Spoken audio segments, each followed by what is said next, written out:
Hello everyone, welcome back to the Logging Aid channel. Today for this video I will be showing you how you can download and install the Discord application. So first you need to open the Google Play Store on your mobile device. Tap upon Google Play Store. Once you open the Play Store, tap on search bar and there you type in Discord.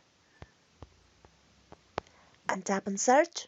You can see the application on the very top. Now you just need to tap on install just beside it and the installation process will begin. Discord is a instant messaging and digital distribution platform. User communicate with voice call, video call, text messaging, media and files in private chat or as part of communities called server. You can see here the application has been fully installed. Now you just need to tap on open and with that you have successfully installed and downloaded the Discord application for your mobile device. Hope this video was useful. Please like and subscribe the Logging Aid channel and also don't forget to click on bell icon for the notification and updates. Thank you.